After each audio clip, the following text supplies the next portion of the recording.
माई के सुमरन हम गाई लेकिन लगनी भाव में गाई। देखिए हमने के माई बहन के लाई गावल कहियो पुरान ना होला। एगो बड़ी पुरान भोजपुरिया लय हमने के माता बहन गावेला लोग जब कोनो लइकन के तिलक चढ़ेला तो जब लइका चौका में बैठा रहे आ तिलकहरू लोग बर्तन लेके जब आगना में आवेला तो हमने के माई बहन को लोग सुनावेला गावेला लोग आवे आवे फलाना भेड़ुआ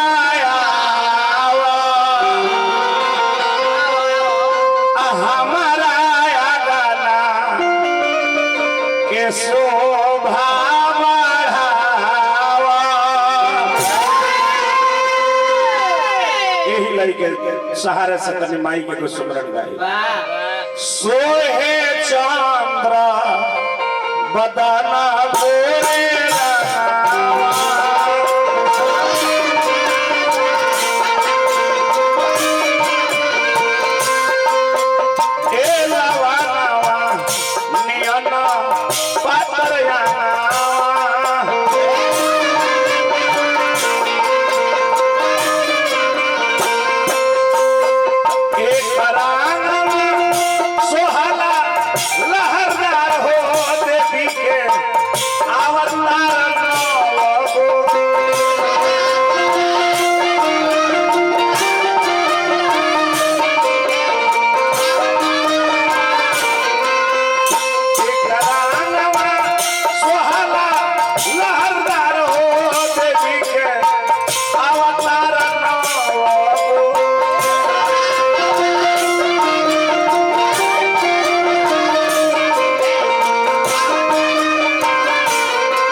माई के नाम अनेक बा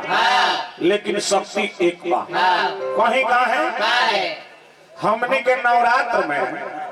नौ दुर्गा के पूजा करी ले तिवारी बाबा। कहियो पूजा होला शैलपुत्री के, कहियो पूजा होला ब्रह्मचारिणी के, कहियो पूजा होला कुसुमांडा के, कहियो चंद्र घंटा के, कहियो कालरात्रि के, कहियो पत्यायनी के, कहियो सिद्ध गौरी के, महागौरी के, सिद्धदात्री के। माने नामवा अनेक बा लेकिन शक्ति एक ही बा। चाहे उमा रमा काली लक्ष्मी माई काली माई बखोरा पुरवाली नामवा अनेक बा लेकिन शक्ति एक ही बा। जैसे में तिवारी बाबा दूधावा एक ही है ओकरा से अनेकों तरह के व्यंजन बनला। मन करे तो दूधवा में दही जमा के खाई, ओकरे के मन करे तो माठा महती, ओही में से मन करे तो लाइनू घींच लो, ओकरे से मन करे तो घी बना लो, ओकरे के दूधवे के मन करे तो छेना फाड़ दो, रसगुल्ला बना लो, खोआ फाड़ दो। चाहे अभियंता जी मन करे तो दूधवा के कांच ही पी जा। लेकिन मुखिया जी हटे दूधवे ओकरा से अनेकों तरह के व्यंजन बनता। वही तरी माई हई एक ही नामवा लाखों करोड़ बा। कैसे बबुआ खबर कटरवा और हौल फूल हरवा नव दुर्गा जी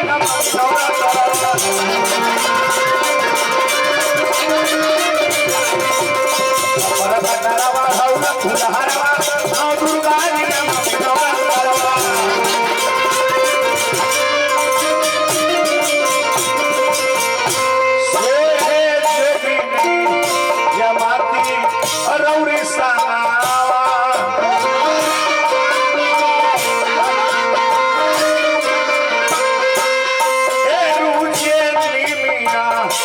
झुलुहा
आदरणीय हमने के गार्जियन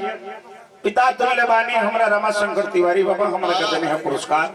गोड़ लगतने हार्दिक हार्दिक स्वागत बा। हरि तिवारी जी हमरा के दिले बने पुरस्कार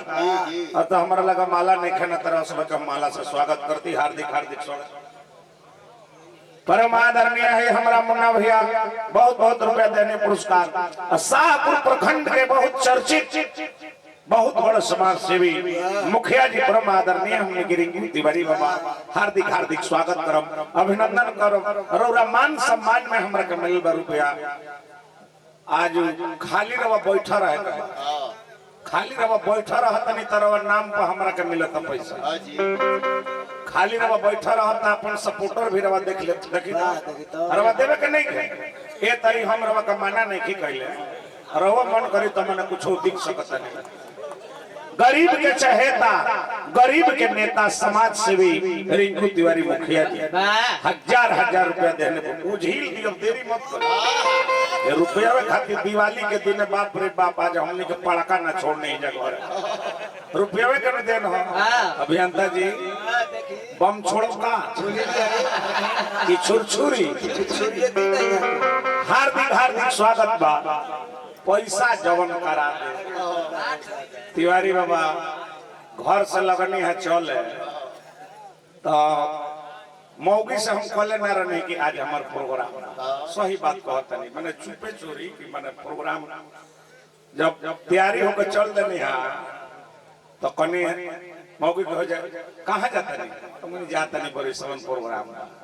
आता ना मैंने उड़ेबे मुँह बोलू आइए नौतिया के रोज ए बड़ा दिवालियों के दिन छठियों के दिन हमने के तो रोज घर हूँ चल जाएगा माई हमने के शरीर में बाड़ी कैसे लिखल बजे याद देवी सर्वभूतेषु शक्ति रूपेण संस्थिता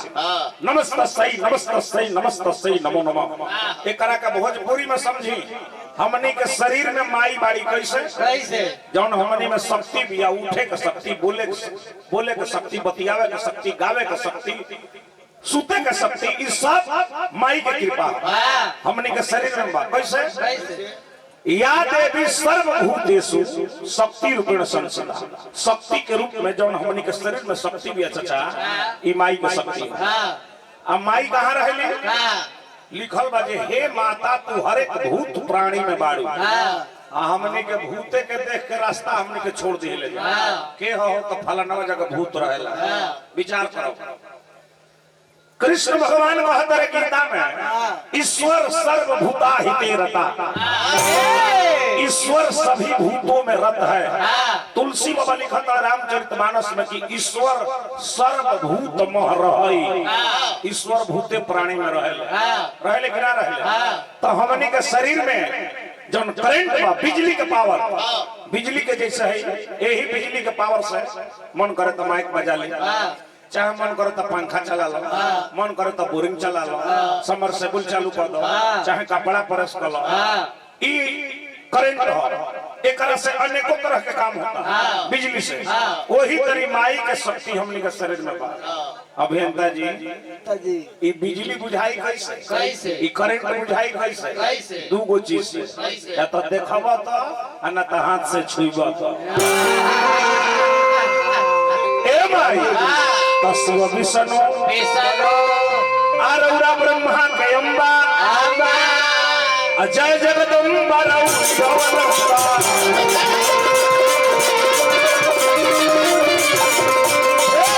ब्रह्मा कयंबा जय जगदम्बा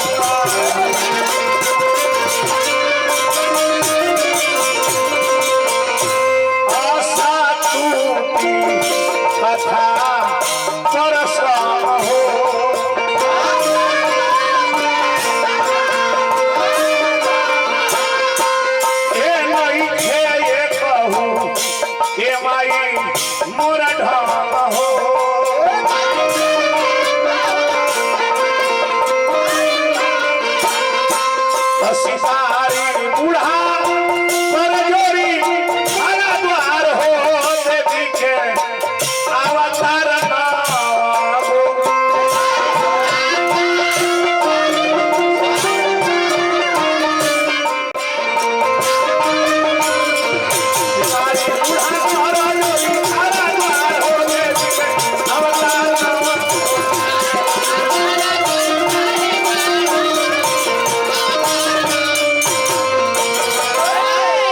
तो चली जाता